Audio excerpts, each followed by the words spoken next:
오늘은 내가 항상 하나님을 찬양할 이유라는 제목으로 함께 은혜를 나누고자 합니다. 하나님을 믿는 우리 성도들은 이제 하나님의 뜻대로 살아야 합니다.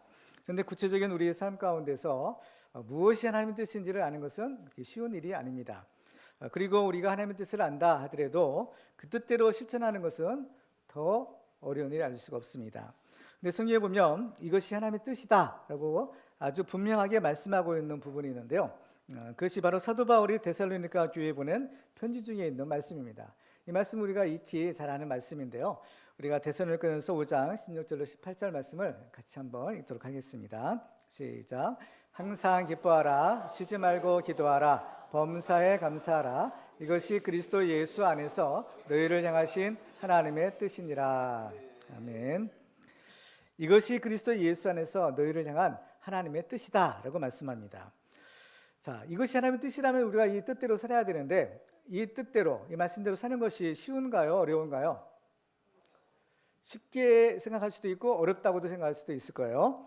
그런데 이 항상 기뻐하라 라는 말씀과 또 쉬지 말고 기도하라 라는 이 말씀의 우리가 배경을 살펴보면 좀 더 어렵겠구나 라는 생각이 들 수밖에 없습니다. 왜냐하면 야고보서 5장 13절에 보시면요, 너희 중에 고난당하는 자가 있느냐 그는 기도할 것이요 즐거워하는 자가 있느냐 그는 찬송할지니라 라고 말씀합니다. 그러니까 여기서 보면 기도해야 될 상황은 특별히 고난을 당할 때구나 라는 것을 알게 돼요. 그러니까 우리가 쉬지 말고 기도하라고 하시는데 그 말 우리는 기쁠 때나 슬플 때나 언제 어디서든지 항상 기도해야 되는 거죠. 그래서 기도는 영혼의 호흡이라고 하잖아요. 그래서 항상 기도해야 되는데, 근데 문제는 우리가 실제로 이렇게 기도하느냐, 이게 어려운 거죠. 그렇기 때문에 우리가 기도할 때 보면 언제 기도하느냐면 주로 고난을 당할 때, 어려울 때 기도하게 되는 겁니다. 그렇기 때문에 너희 중에 고난당한 자가 있느냐 그는 기도할 것이요 라고 말씀하세요. 그렇기 때문에 이 쉬지 말고 기도하라라는 것은 이 말씀의 배경에 바로 이 고난이 계속되고 있다라는 것을 전제로 하는 것처럼 보이는 겁니다. 근데 여기에 또 항상 기뻐하라라고 말씀하세요. 즐거울 때는 찬송하라라고 했으니까 기쁘고 즐거울 때 찬송하는 것은 당연할 것입니다. 그런데 또한 이 말씀의 배경도 우리가 살펴보면 이것도 또한 그리 쉬운 것이 아니다라는 것을 알게 돼요. 사도 바울이 빌립보 교회에 편지할 때 기뻐하라라는 그러한 말씀을 주십니다. 기뻐하라, 다시 말하노니 기뻐하라, 항상 기뻐하라. 그렇게 말하는데 지금 이 기뻐하라는 말씀을 주시는 이 바울은 어떤 상황이냐? 로마의 지하 감옥에 갇혀있는 고난당하고 있는 상황이에요. 그리고 또 빌립보 교회 자체도 바로 그들이 고난당하고 있는 성도들에게 바로 고난당하고 있는 바울이 기뻐하라, 다시 말하노니 기뻐하라 라고 말하고 있는 것입니다.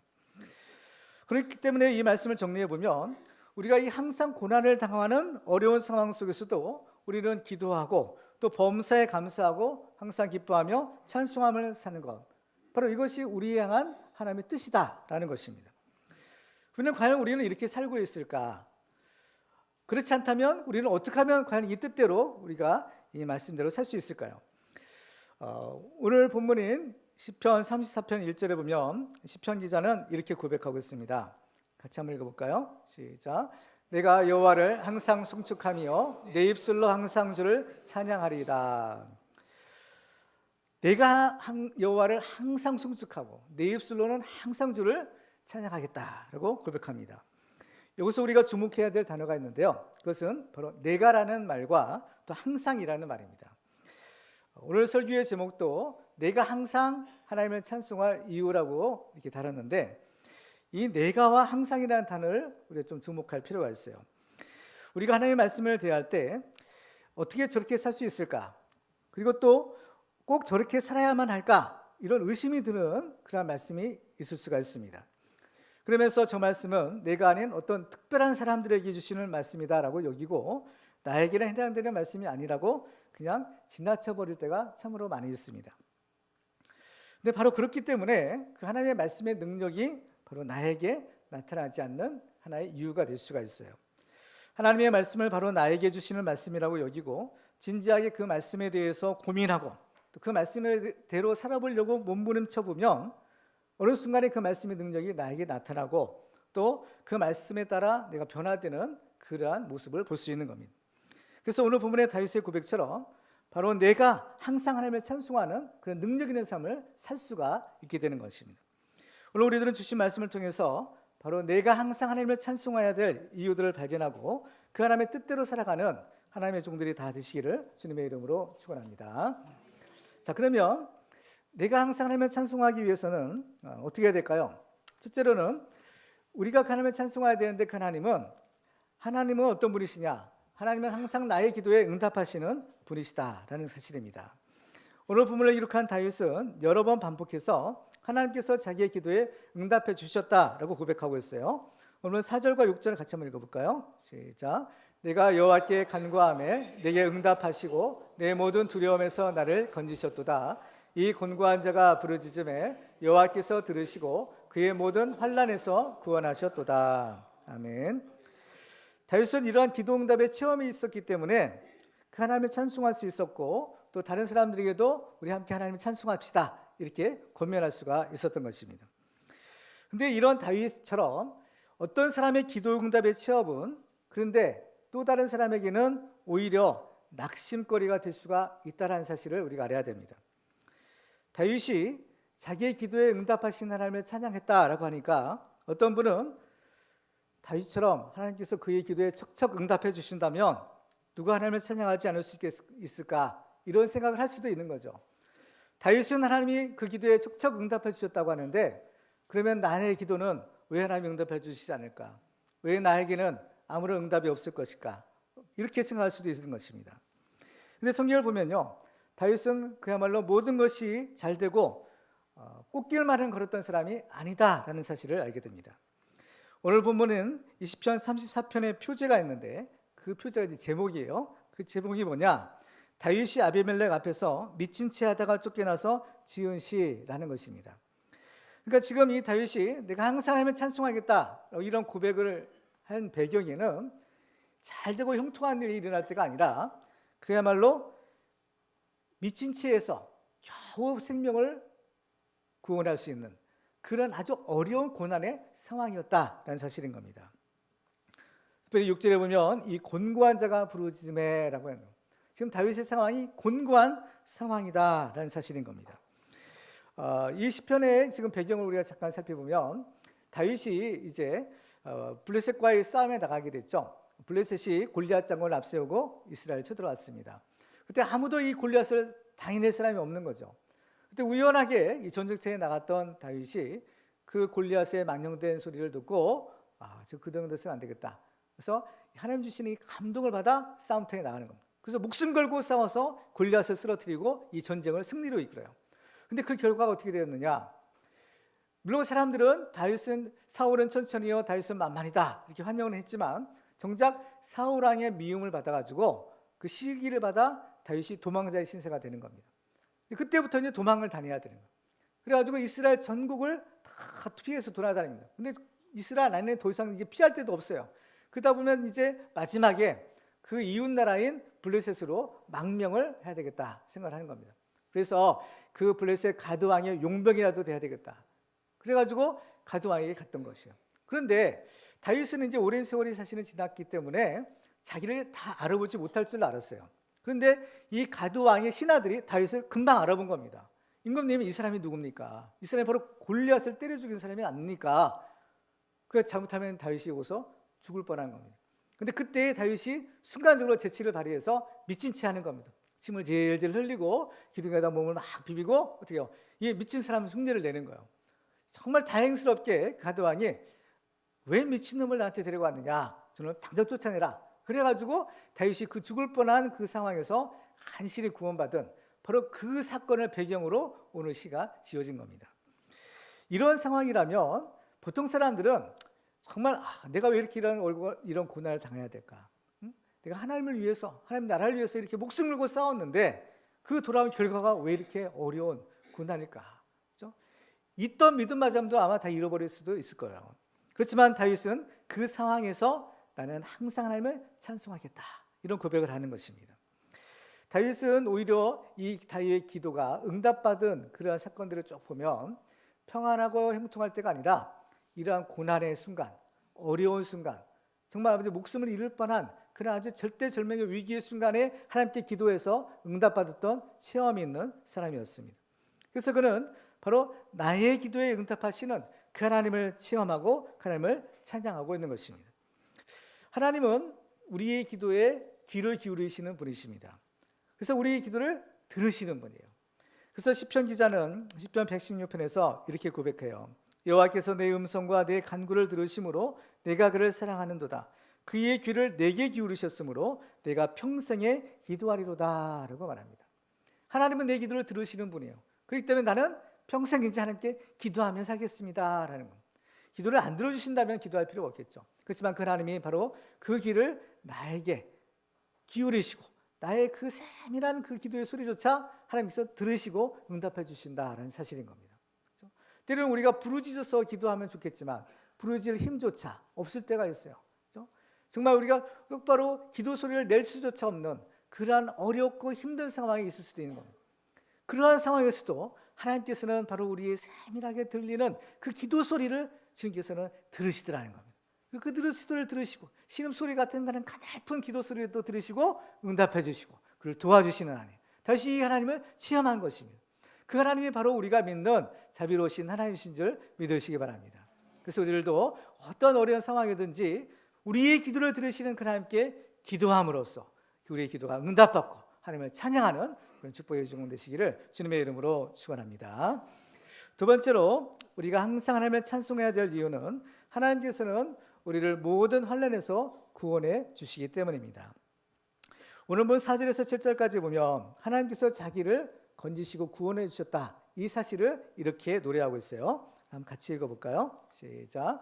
내가 여호와께 간구하매 내게 응답하시고 내 모든 두려움에서 나를 건지셨도다. 그들이 주를 앙망하고 광채를 내었으니 그들의 얼굴은 부끄럽지 아니하리로다.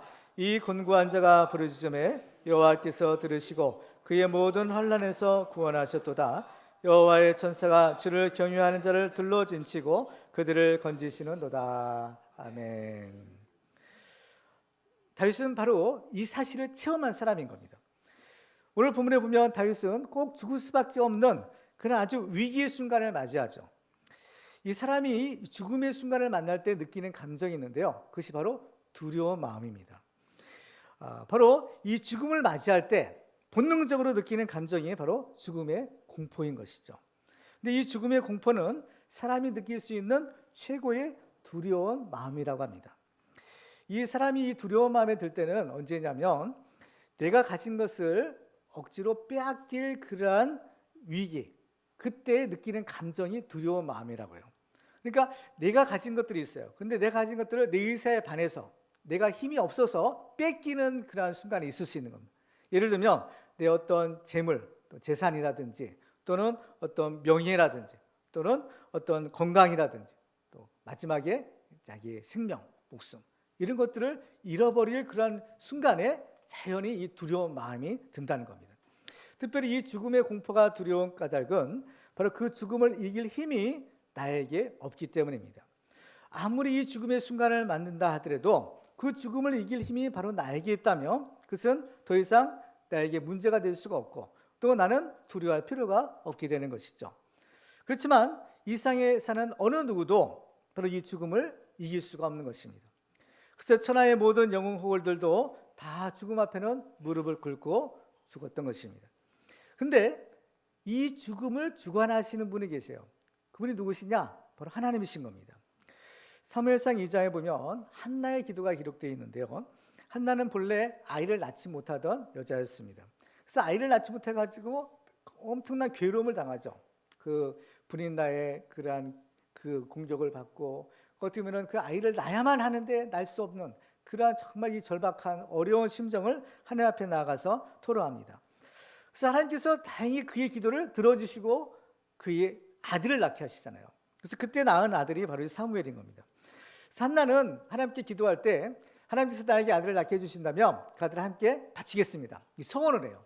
그래서 이제 이 사무엘이 저시될 무렵에 그 소원을 지키려고 아기 사무엘을 성전에 데려가는 거예요. 그래서 이제 제사장께 그 아기를 맡기는데, 그리고 나서 이제 한나가 이런 기도를 합니다. 사무엘상 2장 6절에 보면 여호와는 죽이기도 하시고 살리기도 하시며 스월에 내리기도 하시고 거기에서 올리기도 하시는도다.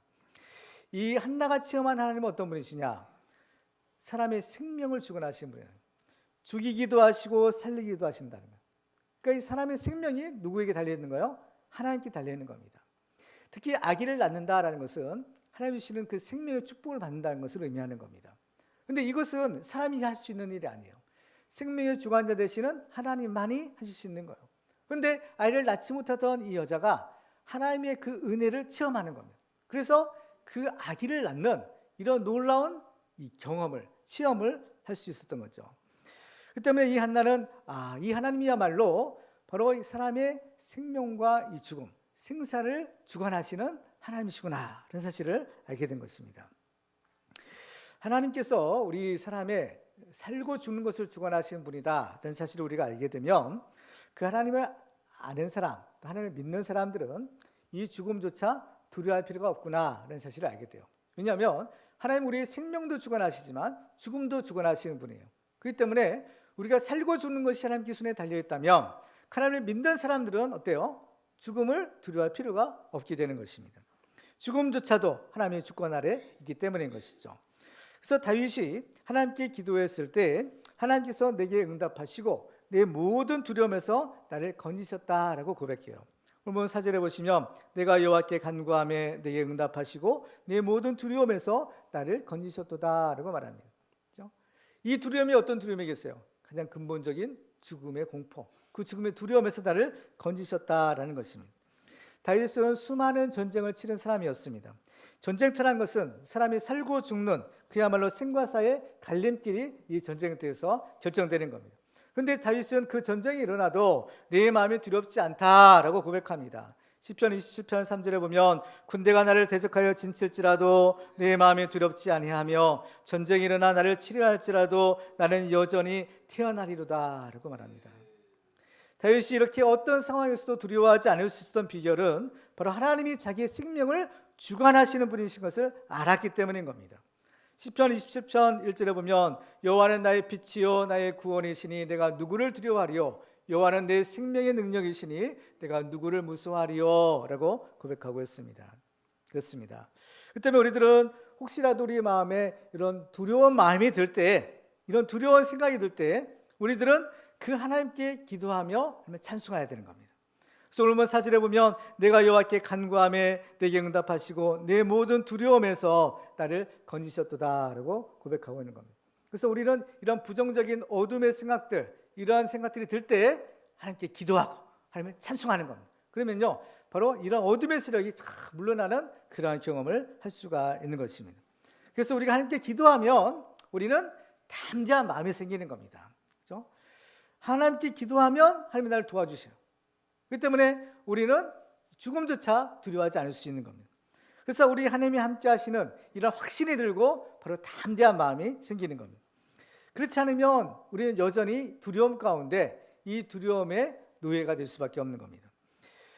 그리고 우리가 기도하면요 하나님께서 실제로 우리의 이 어려운 상황을 도와주시는 겁니다. 그래서 50절에 보면 이 곤고한 자가 부르짖음에 여호와께서 들으시고 그의 모든 환난에서 구원하셨다라고 고백하고 있는 것입니다. 그렇습니다. 이 어려운 상황이 있지만 그 상황에서라도 하나님께 기도하고 간구할 때 하나님께서는 그 기도를 들으시고 또 이 우리의 문제를 해결해 주시는 분이신 겁니다. 우리가 이 세상을 살다 보면 다윗처럼 또 어려운 고난을 만날 때가 있어요. 그 때문에 하나님을 믿는 우리 성도들도 고난 자체가 면제되는 것은 아니라는 것을 알아야 되는 겁니다. 예수 믿으면 아무런 어려움도 생기지 않고 그냥 모든 것이 다 잘 돼. 이건 우리의 기대예요. 그렇지만 예수를 믿는 우리들에게도 하나님께서는 때로는 이런 어려운 고난의 사건들을 경험하게 허락하실 때가 있는 겁니다. 그렇지만 우리가 믿지 않은 자들과 다른 점은 무엇이냐? 그 고난의 순간에 우리는 하나님께 기도할 수 있는 특권이 주어지는 겁니다. 기도할 수 있느냐, 기도할 수 없느냐, 이것은 굉장히 중요한 차이가 되는 겁니다. 하나님을 믿는 사람들의 특권은 기도하는 특권인 겁니다. 그래서 이 믿음을 가지고 하나님께 끝까지 기도하는 사람은요 반드시 하나님이 도와주세요. 하나님의 응답을 받고 또 결과적으로 하나님을 찬송하는 믿음의 승리자가 될 수 있는 겁니다. 시편 40편에 보면 이렇게 고백하고 있어요. 우리 한번 같이 읽어볼까요? 시작. 내가 여호와를 기다리고 기다렸더니 귀를 기울이사 나의 부르짖음을 들으셨도다. 나를 기가 막힐 웅덩이와 수렁에서 끌어올리시고 내 발을 반석 위에 두사 내 걸음을 견고하게 하셨도다. 아멘. 기가 막힐 웅덩이와 수렁, 내 힘으로 빠져나올 수 없는 죽음의 수렁인 겁니다. 그렇지만 함께 기도하고 또 기도했더니 하나님께서 내 기도를 들으시고 나를 건져주셨다. 이런 고백을 할 수 있는 겁니다. 그 때문에 하나님을 믿는 우리들은 어떤 문제를 만나도 두려워할 필요도 없고 두려워하지도 말아야 될 것입니다. 왜냐? 하나님이 우리를 도와주시기 때문인 겁니다. 하나님은 우리를 도와주시겠다 약속하세요. 그리고 지금도 우리를 도와주고 계신 줄 믿으시기 바랍니다.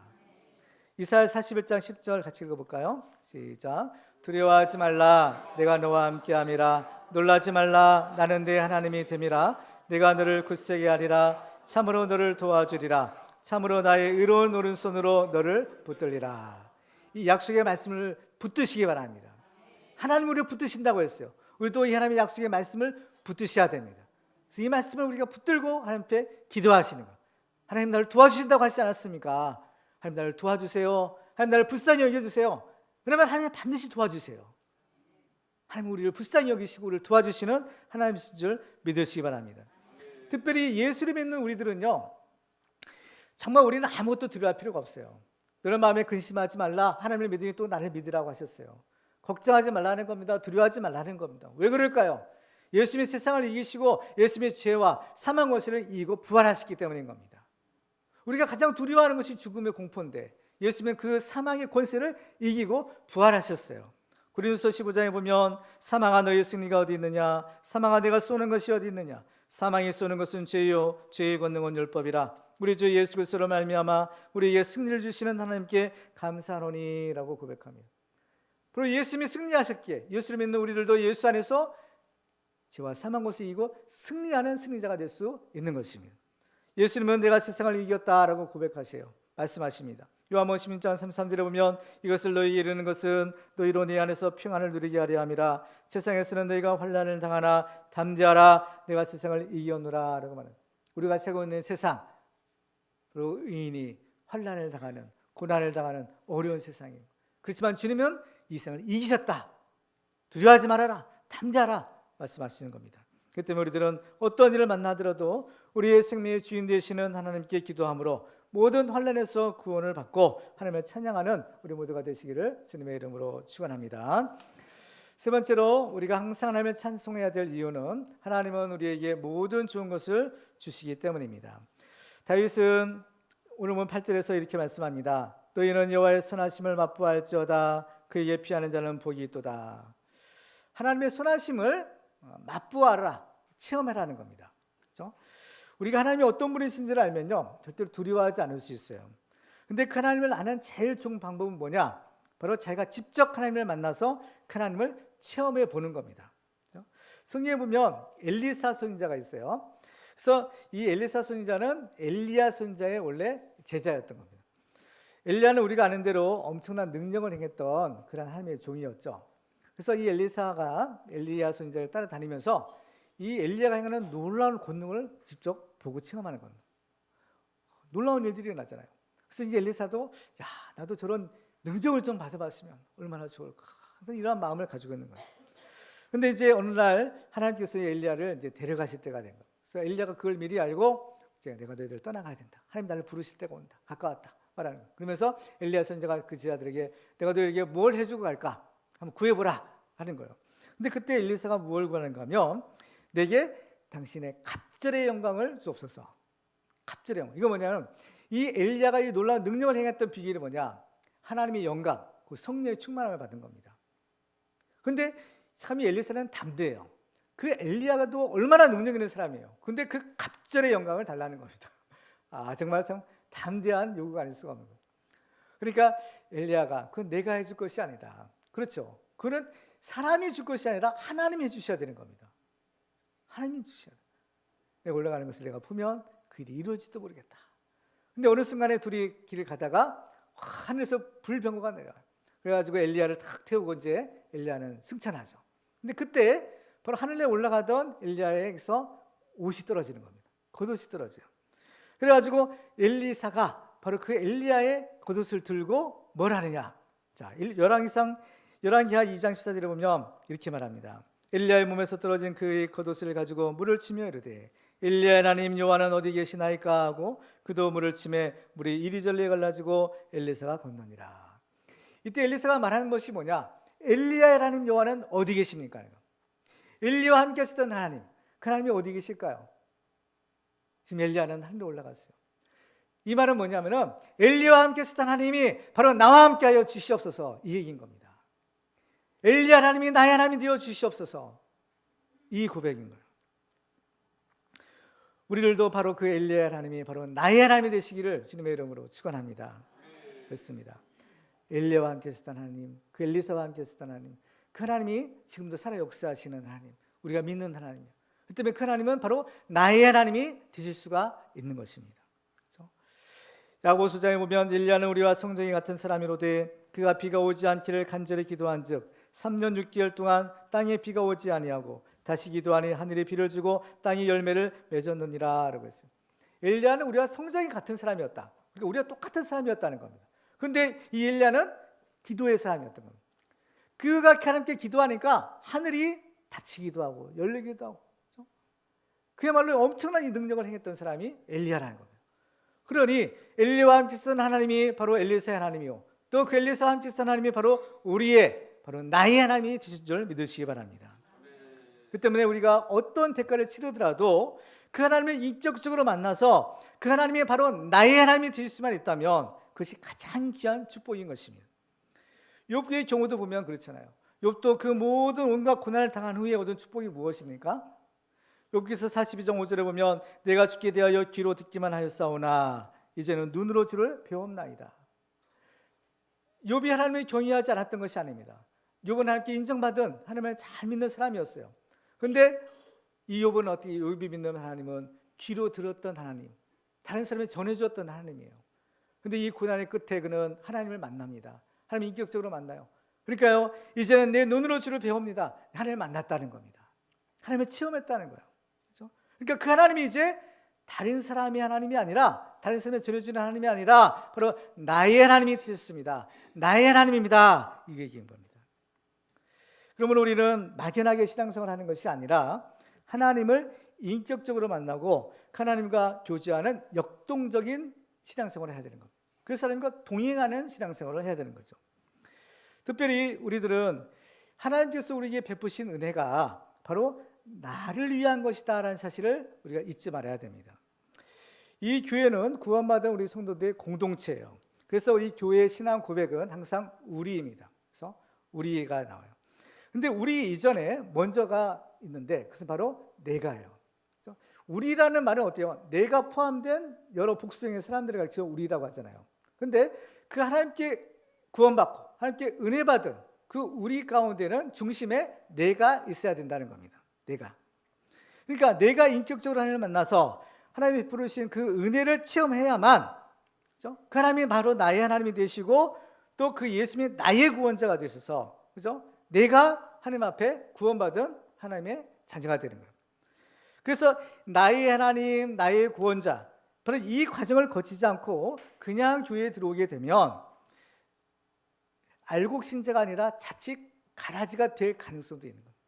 그렇죠? 그러면 어떻게 해요? 알곡 신자로서 충성되게 주님을 섬기고 하나님 주시는 은혜를 받고 신앙생활을 해야 되는데 자칫 염소같이 그런 행동을 할 수 있는 가능성이 있는 것입니다.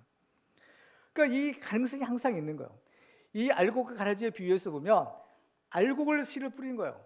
그런데 어떻게 해요? 밤에 원수가 와서 가라지를 뿌리고 갑니다. 같은 밭에 알곡과 가라지가 같이 자라요.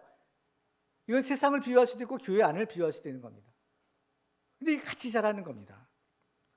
그 때문에 우리들은 정말 이 안에 있는 우리가, 내가 정말 알곡인지 가라지인지 우리 자신을 항상 점검해 봐야 되는 겁니다.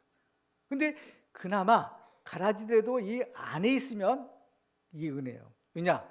이것은 알곡이 될 수 있는 가능성이기 때문인 겁니다. 하나님의 능력은 능치 못하심이 없는 겁니다. 아무리 가라지라 하더라도, 그죠? 알곡을 하나님께서 만들 수 있는 겁니다. 물을 변화해 포도주가 되게 하신 하나님께서는 얼마든지 우리를 변화시켜서 우리를 하나님의 알곡 백성이 만들 수 있으신 거죠. 특별히 하나님께서는 나에게 베푸신 그 은혜가 크다라는 사실을 우리가 알아야 되는 겁니다. 에베소에 보면 바울은요, 창세 전에 그리스도 안에서 우리를 택하셨다라고 말해요. 우리가 이렇게 예수 믿고 구원받은 것은 하나님이 아주 특별한 은혜를 베풀어 주신 겁니다. 특별히 하나님께서는 우리를 위해서 독생자를 보내주시고 예수님은 우리를 구원하기 위하여 십자가의 고난을 당하셨어요.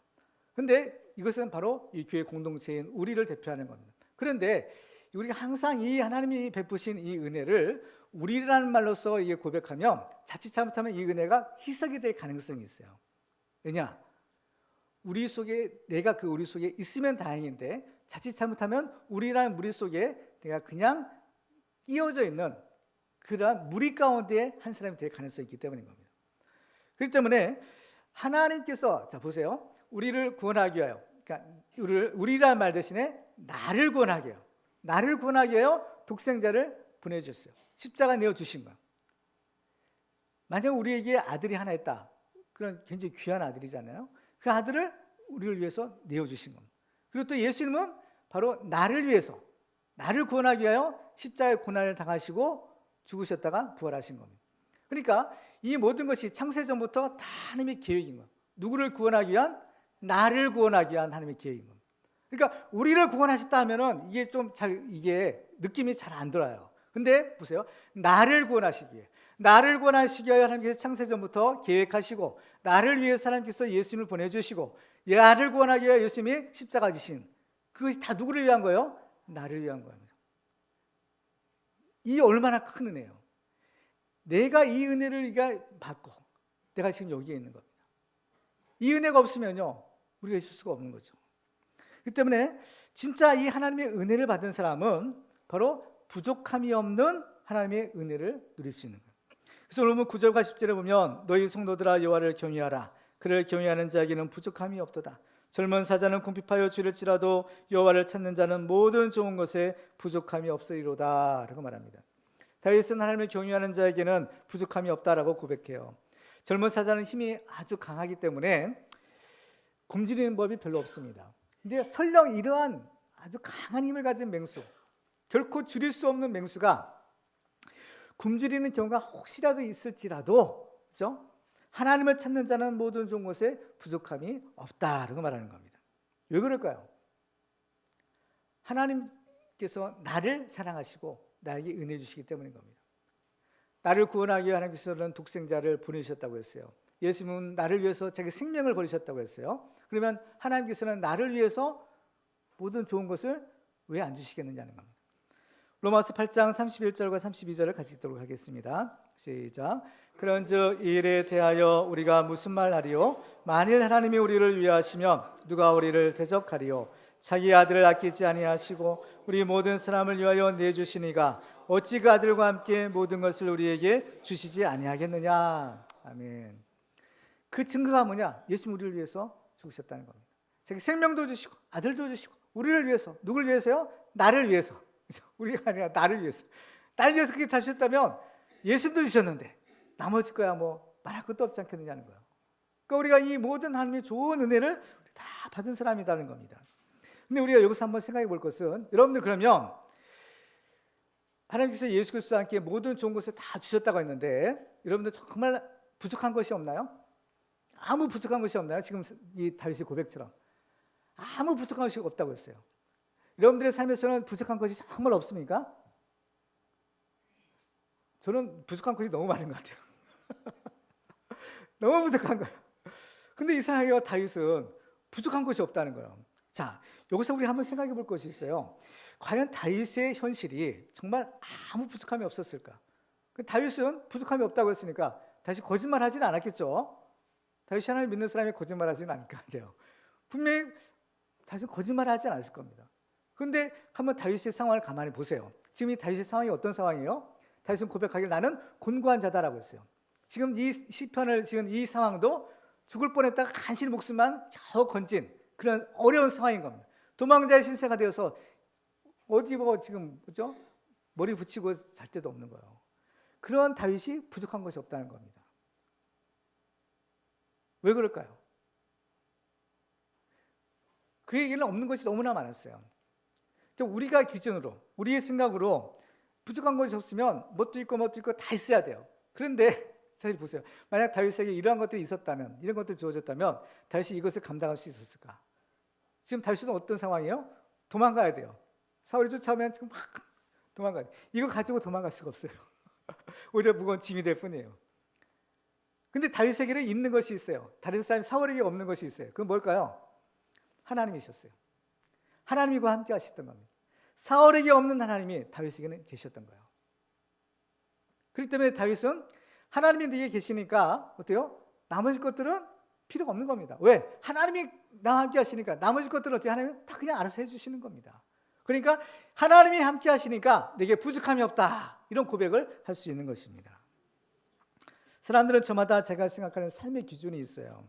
그래서 아파트는 몇 평 정도 살아야 되고, 또 차는 어떤 차를 타야 되고, 또 연봉은 얼마 정도 돼야 되고, 다 이런 기준들이 있는 겁니다. 근데 이런 기준들이 또 만족이 되면, 충족이 되면 또 만족할 수 있냐? 그렇지도 않는 거죠. 지금 우리나라의 상황을 보면 우리나라 반만년 역사를 가지고 있다고 하죠. 근데 이 5,000년 역사를 가지고 있는 우리나라에서 지금 요즘 시대가요, 최고로 잘 사는 시대인 겁니다. 요즘 시대는 아무리 서민이라도 옛날 고려나 조선 시대에 양반들보다 훨씬 더 잘 살아요. 아니, 어떻게 보면 웬만한 사람은 임금님보다 더 잘 사는 시대가 지금 오늘날 시대인 겁니다. 안 그래요? 한번 생각해 보세요. 여러분들 옛날 임금님 되고 싶어요? 오늘날 되고 싶어요? 저는 오늘날 요즘 시대에 살고 싶을 것 같아요. 최고의 축복을 받은 우리 지금 시대. 그런데 어때요? 하나님께 감사하고 있는가? 오히려 더 불평이죠. 오히려 더 불평이에요. 이것이 사람인 겁니다.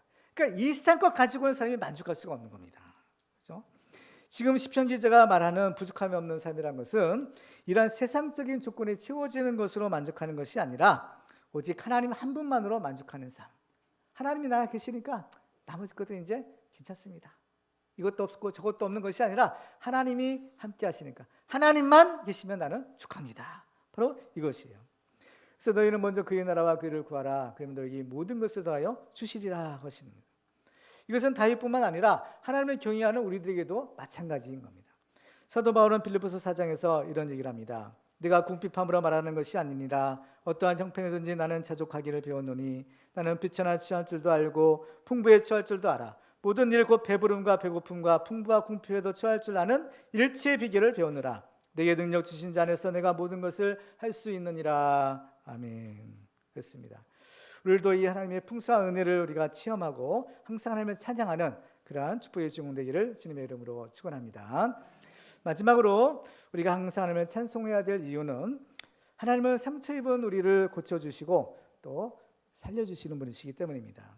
오늘 본문에서 보면 시편 34편 19절에 보면요, 의인은 고난이 많다고 해요. 의인은 고난이 많으나 여호와께서 그의 모든 고난에서 건지시는도다. 의인이 고난이 많다는 겁니다. 우리가 일생에서 경험하는 고난에는 두 가지 종류의 고난이 있는데, 첫 번째는 나의 잘못이나 죄 때문에 겪는 고난이에요.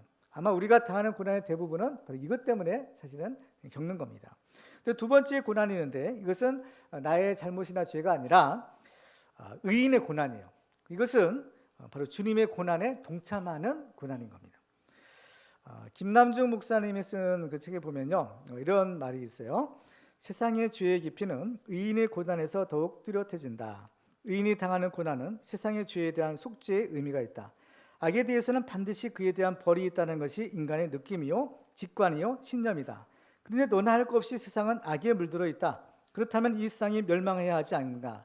세상이 악한데도 멸망하지 않는 것은 누군가가 그 죄값을 대신 치르고 있기 때문이다. 그것이 바로 의인들의 고난의 의미다. 의인의 고난은 세상의 죄를 짊어지고 가는 대신 그 값을 치르는 것이다. 의인이 그런 것을 의도했던 의도하지 않았던 그는 속죄 제물의 역할을 하는 것이다. 그런 방식으로 의인은 세상을 살리고 있다. 의인에게는 고난이 많다. 그런데 그가 원치 않는 고난이 바로 세상을 살린다. 이 말은 참 맞는 것 같아요. 그렇죠?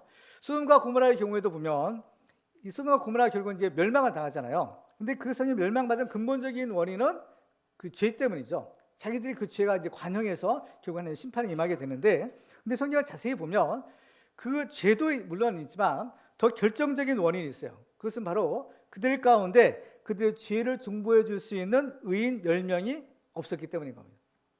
하나님께서는 아브라함에게 약속하셨잖아요. 그 성에 의인 10명만 있어도 그 성을 멸하지 않겠다는 겁니다. 그 성에 죄가 없어서 그런 것이 아니에요.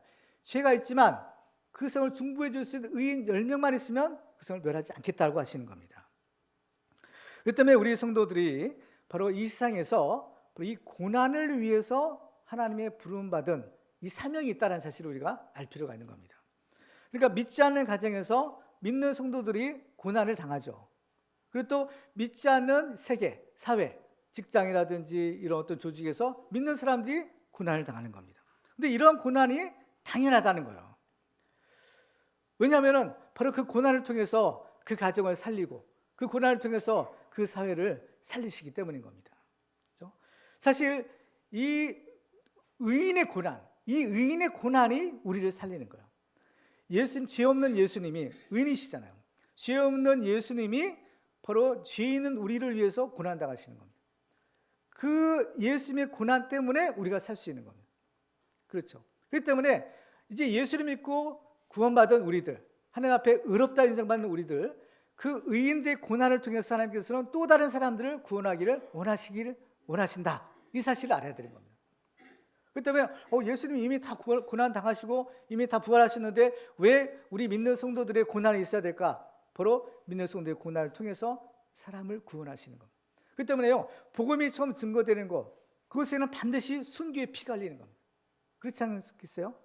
우리나라에도 보면 처음에 우리 선교사들 또 복음을 믿었던 사람들이 다 피를 흘린 겁니다. 순교의 피를 흘린 거예요. 고난의 피를 흘린 거예요. 그 고난의 피가 있어야만 바로 이 복음의 씨앗, 하나님의 말씀의 씨앗이 싹이 트고 자라나 열매를 맺게 되는 겁니다. 그 순교의 피가 흘려야 되는 거예요. 그 의인의 고난의 피가 있어야만 바로 다른 사람을 살리는 이 생명의 역사가 일어날 수 있는 겁니다.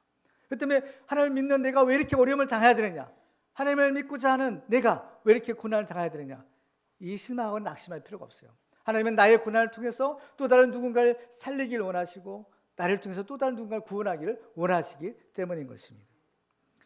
그 때문에 하나님은요, 그 마음이 지금 아프신 거예요. 자, 오늘 속한 시편 34편 18절 보시면 이런 얘기가 있어요. 우리 같이 한번 읽어볼까요? 여호와는 마음이 상한 자를 가까이 하시고 충심으로 통회하는 자를 구원하시도다. 그렇습니다. 여호와는 마음이 상한 자를 가까이 하신대요. 그렇죠? 마음이 상한 자. 여기서의 마음이 상한 자. 여기의 마음이 상한 자가 누구일까요? 바로 예수를 믿는 우리들, 하나님 앞에 의롭다 믿는 하는 우리들. 우리가 이 세상을 살아갈 때 어때요? 마음이 상하는 겁니다. 왜? 이 약하고 음란한 세상에서 하나님의 말씀대로 이렇게 살려고 하면 자연히 고통을 받게 되는 거예요. 핍박을 받게 되는 겁니다. 의인이 당하는 고난이 있는 거예요. 마음이 상하는 거죠. 근데 보세요. 우리가 마음이 상하면 하나님도 함께 마음이 상하신다는 겁니다. 부활하신 예수님이 이제 신령한 몸을 가지고 이제 부활하시잖아요. 그렇죠? 예수님이 부활한 분은 완전한 육체를 가지시잖아요. 시공간을 초월하시는 완전한 육체. 그런데 그 부활하신 예수님이 그 십자가에 달리실 때 받으신 고난의 흔적을 그대로 지니고 부활하신 거죠. 그래서 도마가, 그렇죠? 예수님이 부활을 믿지 않았을 때 내 손을 내밀어라. 그렇죠? 그 십자가 못 박힌 그 손을 내밀어 주시는 겁니다. 그러니까 이 예수님이 부활하신 이 고난의 흔적들, 이것은 예수님이 죽으셨다가 다시 살아나셨다라는 것을 증명해주는 표적이에요. 이것이 확실한 예수의 부활의 표적이 되는 거죠. 그런데 한편으로는 예수님이 부활하신 예수님이 여전히 우리를 위해서 고난을 당하고 계시다라는 하나의 의미가 될 수 있는 겁니다. 그렇죠? 지금 예수님은 승천하셔서 지금 하나님 보좌 우편에 계시다고 했죠. 거기서 뭐 하고 계세요? 우리를 위해 중보하고 계시다고 했어요. 우리를 위해서, 누구를 위해서? 나를 위해서. 그렇죠? 이제 잘하시는 거예요? 나를 위해서 지금 기도하고 계시는 겁니다. 우리가 하나님의 뜻대로 살아야 되는데 우리가 하나님의 뜻대로 살기가 참 어렵죠. 그렇지 않겠어요? 알고도 짓는 죄도 있고 모르고 짓는 죄도 있고 우리가 믿지만 믿는 신자의 죄가 있는 겁니다. 우리가 예수를 믿지만 우리 믿음이 약하고 정말 아버지 우리가 정말 하나님의 뜻대로 살고자 하지만 어때요? 살지 못하는 여러 가지 죄들이 있는 거죠. 그럴 때요 주님께서 하나님께 이 십자가 못 박힌 손을 내밀어 주시는 겁니다. 하나님 저를 용서해 주십시오. 저를 위해서 내가 십자가 못 박았습니다. 못 박혔습니다. 그래서 이 십자가 못 박힌 이 손, 이걸 내미시면서 하나님께 우리를 위해 중보하시는 겁니다. 중보하시는 겁니다.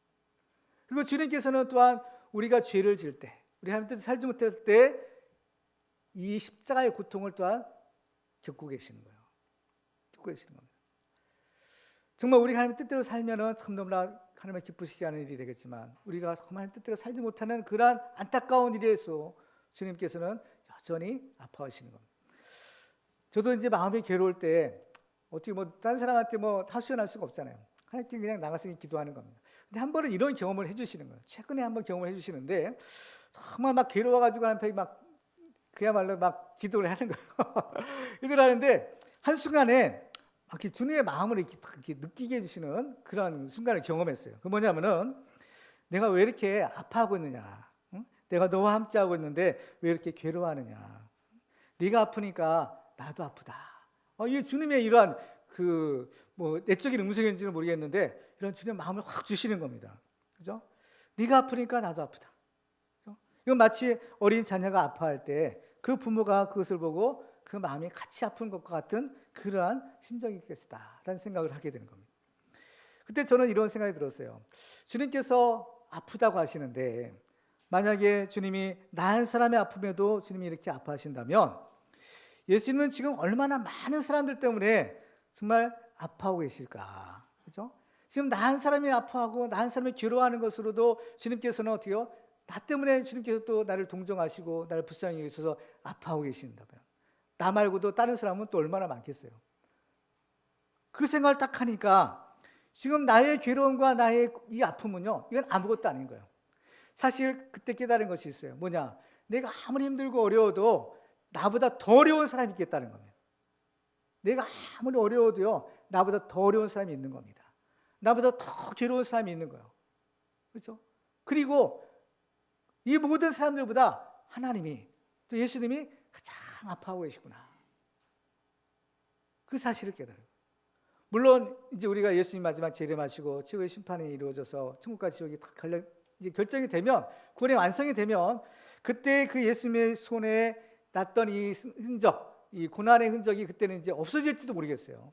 그렇지만은 그 전까지는 여전히 계실 것이다, 이런 생각을 해보게 되는 겁니다. 왜? 예수님이 지금도 우리를 위해서 아파하고 계시기 때문인 거죠.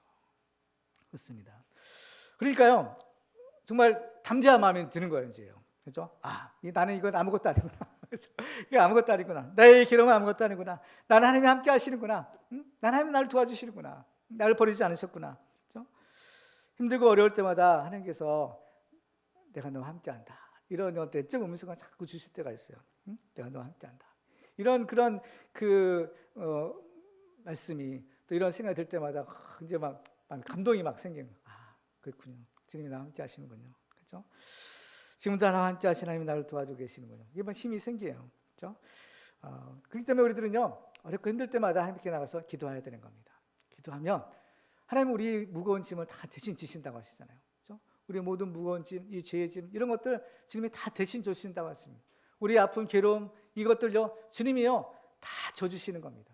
그러기 위해서 예수님이 오셔서 인간이 되어 오셔서 우리 인간이 당하는 모든 고난을 다 당하신 거예요. 예수님이 직접 당해 보셨기 때문에 우리를 체휼하신 분이다라고 말씀하는 겁니다. 예수님이 경험하지 않으셨으면 할 수 없어요. 그러나 그럼 하나님이시니까 그렇지 않아요. 그래서 예수님은요, 인간이 되어 오신 겁니다. 인간이 되어 오셔서 우리 인간이 당할 수 있는 모든 고난을 다 당하신 거예요. 예수님보다 더 고난 당한 사람이 누가 있겠어요? 누가 그 십자가의 고난을 당했겠습니까? 그 때문에 예수님은요, 우리를 사정을 잘 아시는 거예요. 잘 아시고 또 우리를 도와주시는 분이에요. 우리가 아파하는 것을 예수님도 같이 아파해 주시는 겁니다. 우리는 그 예수님 때문에 우리가 사는 겁니다. 우리가 힘들고 어려울 때요, 하나님께 나가서 기도하세요. 그러면 예수님이 여러분의 마음을 만져주실 겁니다. 여러분, 내 딸아, 내 아들아, 왜 이렇게 아파하냐? 걱정하지 말아라. 아파하지 말아라. 내가 너를 도와주겠다. 내가 너를 도우리라. 내가 너를 고치리라. 치유하리라. 회복시켜주리라. 내가 너를 살리리라. 주님의 음성을 들으시고 믿음으로 하나님 앞에 항상 찬송하는 우리 모두가 다 되시기를 주님의 이름으로 축원합니다. 기도하겠습니다.